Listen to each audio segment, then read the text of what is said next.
seja bem-vindo ao JTT Diário Especial Fica em Casa. Beleza, muito obrigado pelo convite aí. E também sugiro que tu fiques em casa também.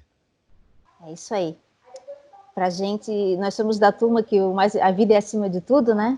A vida é acima de qualquer preço. Então, Zé, é importante trazer, né, você aqui de volta, né, os nossos debates para a gente resgatar o conteúdo grande, as informações preciosas que você lança toda semana nos seus textos, né, de avaliação econômica e política. Certo. Então, num dos últimos que você escreveu, porque a tua produção eu sei que é intensa, então já imagino que deve ter outro depois desse, você colocou a quantidade de recursos que foram repassados para os bancos, né? 1,2 trilhão para os bancos privados, que esses recursos foram entregues por um setor que já estava altamente bem, capitalizado, né? Capitalizado, tá com um lucro histórico aí nunca visto antes, né? E sem nenhuma contrapartida para esse setor financeiro privado, né? Eles nem precisaram se comprometer em manter os postos de trabalho dos bancários, né? Uhum. E, por outro lado, no momento em que a conjuntura pede que esse reforço também aconteça para o SUS, para o Sistema Único, para a gente enfrentar essa pandemia que estamos vivendo no momento, né? Então, bem, começando por aí, eu queria que você colocasse para a gente o que mais você aprofundou desse momento em que continuam acontecendo opções político-econômicas, né? Tanto que os recursos estão aparecendo, recursos que não se imaginavam existirem, né? Uhum. Então, e para onde esses recursos estão indo? Bom, Rô, na verdade, esse fato que tu mencionaste, quer dizer, a disponibilização de 1,2 trilhão de reais, que isso é quase 17% do PIB brasileiro, é uma fábula de dinheiro, revela as opções desse governo no que se refere ao enfrentamento das crises, porque na verdade a gente tem várias crises sobrepostas, né? A pandemia do coronavírus, ela detonou uma crise que já vinha se armando. A crise econômica, inclusive nos meus textos, e todos os economistas que analisam esse tipo de fenômeno, já vinha apontando o seguinte: olha, está se armando aí um tsunami econômico. E a pandemia, né, disparou esse processo, antecipou um pouco mais esse processo. No caso do Brasil é um pouco mais grave, porque aqui, além da crise econômica, além do Covid-19, nós temos ainda o fator Bolsonaro, né? Que deve ser, o governo Bolsonaro é tranquilamente o pior caso de enfrentamento do coronavírus da humanidade. Não existe, digamos assim, postura mais equivocada, errada, fascista do que a desse governo, né? Então, na verdade, esse rápido atendimento do setor bancário, com 1,2 trilhão, mostra a natureza não só das políticas neoliberais, mas a natureza desse governo. Ele é um governo de banqueiros, ele é um governo dos ricos, e pior ainda, ele é um governo a serviço de um país estrangeiro. Hoje pode-se dizer que o Brasil, do ponto de vista político, não do ponto de vista jurídico, mas do ponto de vista político, é uma colônia dos Estados Unidos. E esse fato que tu mencionou revela isso, porque os caras foram super rápidos em disponibilizar 17% do PIB para os banqueiros, e os R$600 que o projeto de lei, na semana retrasada, disponibilizou para os famintos, né, para a gente que já está passando fome em suas residências, ainda não foi liberado. Os caras não começaram a pagar ainda. Isso, vê bem, isso não é incompetência de Paulo Guedes. A gente sabe que o Paulo Guedes ele é um incompetente mesmo. Mas nesse caso não se trata disso. Tá? Isso é de propósito. Porque como o governo é contra dar dinheiro, gastar com pobres, né? O que acontece? Ele diz, não, esses caras são malandros, o que eles fizeram? Deixa aprovar, inclusive o Bolsonaro fez uma demagogia, era para ser 500, primeiro queriam dar R$200, aí o Congresso se mobilizou, não sei o que era, a ideia era de 1.000, aí chegaram a 500, os congressistas chegaram a 500, e o Bolsonaro fazendo a demagogia, não, é 600.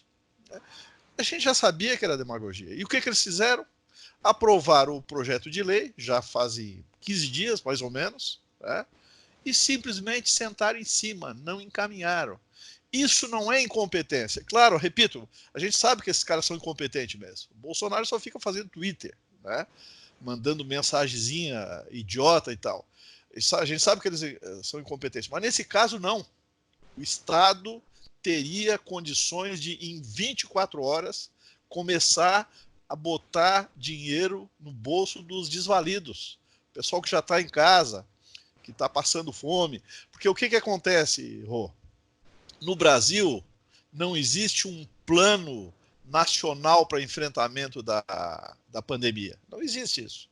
Né? Primeiro, o próprio governo é um governo dividido. O presidente diz uma coisa, o ministro da Saúde diz outra. E segundo, eles são contra esse tipo de planejamento, que signifique não só o atendimento da parte médica, a parte de saúde, né, a correto enfrentamento da pandemia do ponto de vista médico, mas também a parte econômica, porque no mundo todo o que está acontecendo? No mundo todo, em casos mais ou menos bem-sucedidos de sucesso contra a pandemia. Primeiro, os governos tratam, né, da questão de saúde, isolamento das pessoas, investimento no setor de saúde, testes, etc, etc, etc, e simultaneamente, né, resolve o problema financeiro, porque se tu vai isolar as pessoas, né, em casa 1 mês, 2 meses, 3 meses, a gente não sabe exatamente quanto que vai durar a pandemia, tu tem que pensar na sustentação dessas pessoas, porque nós somos ainda de um segmento privilegiado da população brasileira, né? Que tem emprego, ou é cooperado, como no teu caso, e que tem condições, tem alguma reserva para aguentar no osso do peito durante um período. Mas uma boa parte, talvez 100 milhões de brasileiros, metade da população brasileira, não dispõe disso, né? A gente sabe, os 40 milhões de trabalhadores informais, os 13 milhões de desempregados, eles já estavam, antes da pandemia, eles já estavam numa situação limite, né? E é evidente que, nesse caso, aquilo que praticamente é a única proposta do governo brasileiro, que é fique em casa, e mesmo assim não é unânime dentro do governo, né? Essa proposta é insustentável no médio e longo prazos. Por quê? Porque as pessoas que não dispõem de reservas, não tem salário, vive na informalidade, essas pessoas fazem uma conta que é o seguinte: entre morrer em casa de fome e me arriscar a morrer de coronavírus, eu não tenho dúvida, eu vou sair para arrumar dinheiro para botar comida em casa. Então, enfim, só para concluir essa resposta, chama a atenção, mas não surpreende, essa pressa do governo em atender banqueiros e, ao mesmo tempo, a leniência, o desleixo, o relaxamento no atendimento à esmagadora maioria da população. Repito, chama atenção, né? Porque é um negócio criminoso, né? Mas não surpreende, porque a gente conhece a natureza desse governo.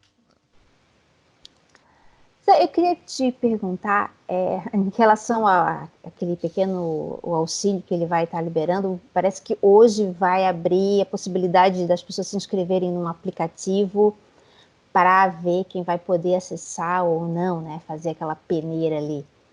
Mas, economicamente falando, a gente tem algum exemplo na história em que uma situação atingiu o mundo inteiro? Porque hoje nós estamos muito globalizados, né, de uma forma como talvez nós não estávamos quando ocorreram outras questões assim de Segunda Guerra Mundial, as economias não estavam tão entrelaçadas. A gente tem algum exemplo parecido, economicamente falando, de algo que tenha atingido o mundo como um todo e meio que paralisado, de certa forma, a produção? Para a gente saber assim, de que consequências a gente pode estar esperando aí para um cenário futuro?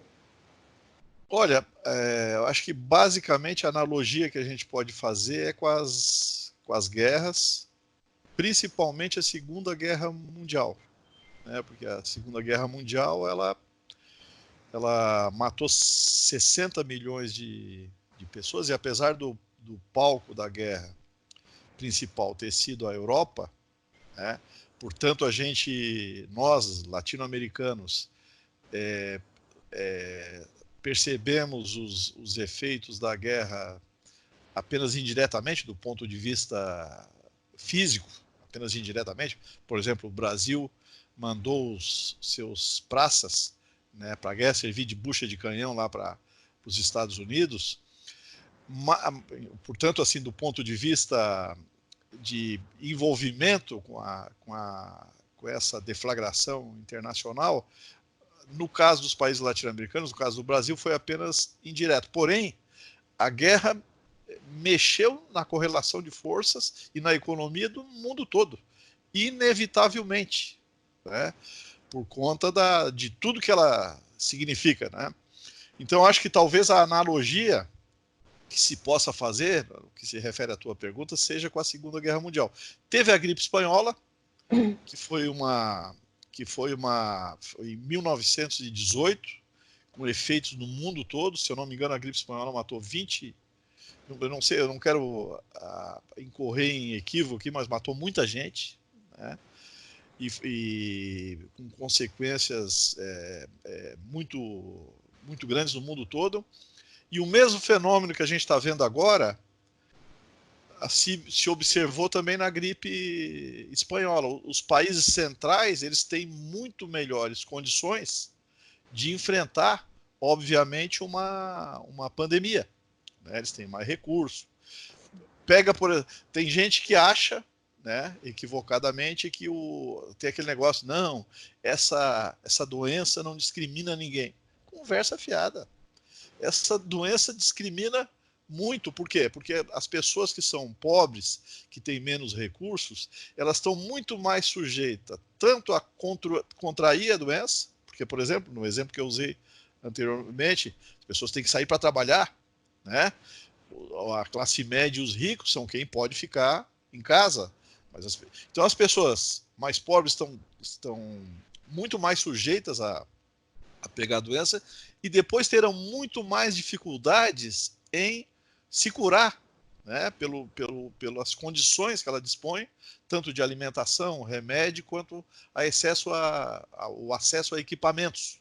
Nós estamos vendo, inclusive, essa questão dos equipamentos ao nível mundial que está acontecendo, né? Está havendo uma disputa por equipamentos. Exatamente. Nós estamos vendo um cenário mundial que é muito interessante, né? É uma pirataria moderna, né? Pirataria moderna, exatamente. De um lado, a China, né, usando toda a capacidade estatal para se sair muito bem do processo. Não terminou ainda, obviamente, né, a luta contra a pandemia, mas nós temos uma coisa notável. Os países que estão se saindo bem no combate à doença são os países onde o Estado tem um grande peso e há políticas sociais na área da saúde, etc., para se preparar não só para situações de normalidade, para atender bem as pessoas, quanto para situações de excepcionalidade em função de uma pandemia, né? Então, por exemplo, chama a atenção o resultado que a China está obtendo, né? Começou como epicentro da crise e em março já tinha debelado a doença. Claro que a guerra não terminou ainda, pode ter uma segunda etapa, né? De uma segunda onda, como os chineses chamam. O caso da Coreia do Sul, que não é um país socialista, é um país capitalista e que também está tendo grande sucesso. Singapura é outro. E do outro lado, os países capitalistas, né, que pregam o neoliberalismo, a saída do Estado da economia, com esse desastre no enfrentamento da doença. A gente está vendo, o Brasil está fora de qualquer classificação por causa do governo, mas, por exemplo, os Estados Unidos, o caos que está sendo o enfrentamento da doença, se tornou rapidamente o epicentro da crise. O caso da Espanha, da Itália, países capitalistas que estão tomando uma surra, né, da pandemia. Isso chama muito atenção.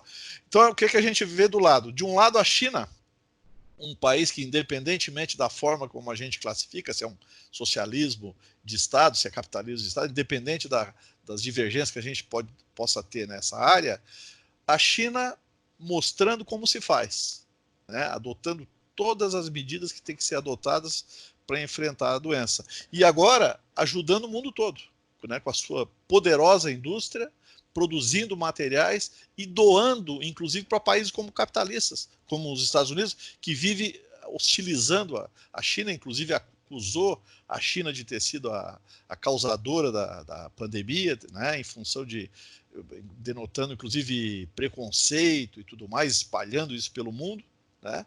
Então, a China, de um lado, com esse tipo de comportamento solidário, etc. Do outro lado, os Estados Unidos, não só enfrentando a doença de uma forma caótica, se tornando rapidamente o epicentro da crise, mas roubando, como tu lembrou, né, pirateando, desviando materiais em portos do mundo, né, fazendo...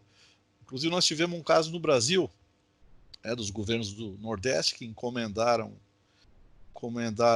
material de uma determinada empresa, e esse material, de uma hora para outra, simplesmente o fornecedor disse que não podia mais entregar.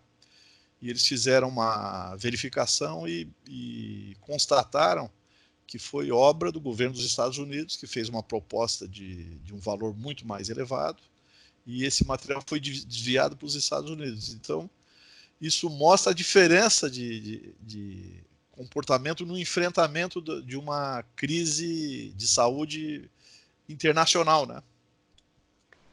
Por falar em enfrentamento a crises, se a gente for pensar, chegamos a esse cenário de pandemia com todo um terreno de precarização das condições de trabalho sendo preparado, né? Sendo avançando, né? No sentido de trocar o legislado pelo negociado, né? O coletivo pelo individual.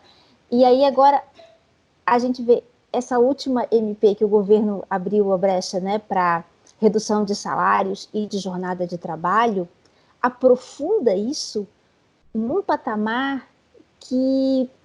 Será que a classe trabalhadora teria tido condições de...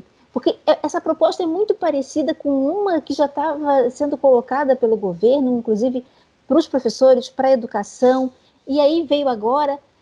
E é claro, no momento em que a classe trabalhadora está de quarentena, ou deveria pelo menos estar completamente, né? Então, esse cenário, né, de que uma coisa foi colocada, mas que na verdade já tinha sido adiantada, e que o cenário agora nos pegou todos sem condições de responder a isso. Essa proposta, essa medida provisória 936, né, que tu está se referindo, que reduz jornada com redução de salário e também suspende o contrato, outro dispositivo da medida provisória, além da redução da jornada e salários, é a suspensão do contrato, revela a monstruosidade que é o neoliberalismo, a visão neoliberal. Eles estão se aproveitando de uma crise, né, ao invés de ter uma visão humanista, uma visão nacional, né, uma visão histórica, como outros países estão tendo, como a Venezuela, aqui vizinho está tendo, como a China está tendo, Cuba, que virou uma potência mundial, né? Isso que está acontecendo em Cuba é um negócio inacreditável, né? Porque é um paizinho que não tem nada, um país que não tem nada de recurso, né? Um PIB desse tamanho, uma população pobre, e os caras conseguem botar medicina e médicos no mundo todo. É um negócio inacreditável. É um negócio para ver a encalacrada que nós brasileiros estamos com um governo, um regime desse. Porque, na verdade, essa medida provisória ela se aproveita, né, de uma crise ambiental, sanitária e tudo mais, para tirar direitos dos trabalhadores. Na verdade, a proposta de redução de salários e de jornada para os trabalhadores, ela só garante a manutenção do salário integral para quem ganha salário mínimo. As perdas para salário intermediários, tipo 6 mil, por exemplo, é de 40% a 50%. A pessoa perde metade da sua renda, né?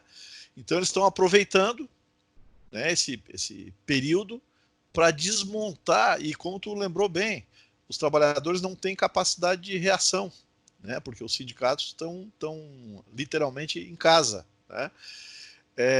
E os trabalhadores não têm capacidade de reação, então eles estão aproveitando para retirar direitos. O Diese fez uma nota técnica até sobre isso, mostrando que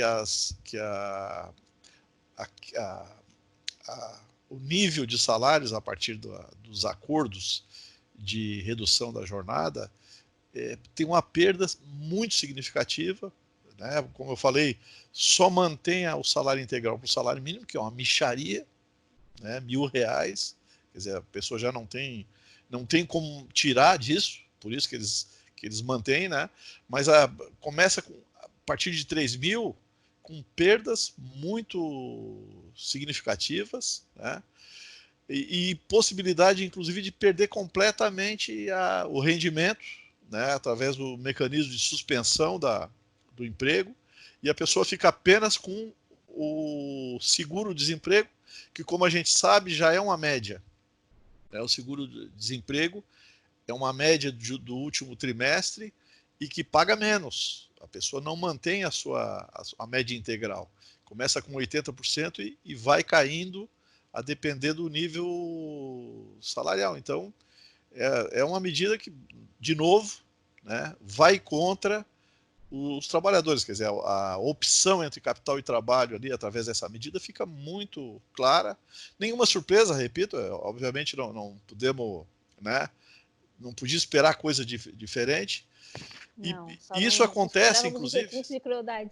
Exatamente. Né? Isso acontece num momento onde mesmo os países capitalistas centrais, em função da gravidade da crise, estão procurando aliviar a situação da classe trabalhadora. Por exemplo, não sei se tu viu, que já 15 dias atrás, os Estados Unidos fizeram um programa de enfrentamento da doença e da crise econômica também, num montante de 2 trilhões de dólares. É um negócio inacreditável. 2 trilhões de dólares é muito mais do que o PIB brasileiro. Então inclusive a intenção deles é botar 4 trilhões. Isso dá 3 anos de produção de riqueza no Brasil, dá 3 PIB brasileiro, 4 trilhões de dólares. E nessas medidas que eles tomaram, o trabalhador norte-americano, que significa a maioria da população norte-americana, vai receber um chequezinho durante 3 meses de $1.200. $1.200 é dinheiro que o governo americano está botando no bolso de quem por ano ganha até $75 mil, que pega a maioria da população norte-americana. Então, mesmo se a gente se compara, claro, com um país que tem muito mais recurso do que o Brasil, mas mesmo se compara com os Estados Unidos, que também tem um governo cruel, também tem um governo neoliberal, e que só pensa no capital, mas em função da gravidade da crise, né, da percepção de que é uma crise muito grave, cujo desfecho não se pode prever, né, e que tende a fazer com que as pessoas precisem ficar em casa durante 2 ou 3 meses, não só o governo americano está botando muito dinheiro nisso, né, mas outros governos, por exemplo, o governo da Alemanha, que é tido como a pátria da austeridade fiscal na Europa, a Alemanha está gastando 35% do PIB, né, em enfrentamento da crise. E o discurso do governo é o seguinte: não teremos limites para gastar nessa crise. Dívida, depois a gente vê como ficou.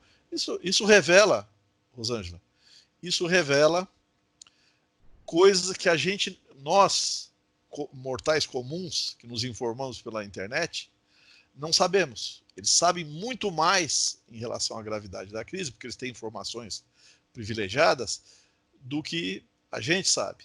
Então, por uma crise dessa, eu teria que enfrentar com muito mais coragem, com muito mais determinação, botando dinheiro na sociedade, especialmente tendo uma preocupação com os mais pobres e com as pessoas que estão mais fragilizadas no nosso país, né? E que a gente sabe que são milhões de brasileiros que estão passando fome, que depende do benefício de prestação continuada, do Bolsa Família. O governo não só não está preocupado com esse pessoal, como antes da pandemia, ele já vinha represando liberação de recursos do Bolsa Família. Tinha 1 milhão de pessoas na fila de espera do Bolsa Família, quer dizer, e aí é nesse contexto, né, de abandono dos pobres, de explosão da desigualdade social e de aumento da fome, que o Brasil tinha se livrado da fome, ela está voltando numa velocidade grande, é nesse contexto que a gente enfrenta essa pandemia, essa crise mundial violentíssima aí, né? É isso aí, Zé. Eu acho que por hoje a gente vai encerrando por aqui. Conversamos temas bem importantes. Eu vi que tu estava com a cara de enfastiada mesmo, eu percebi.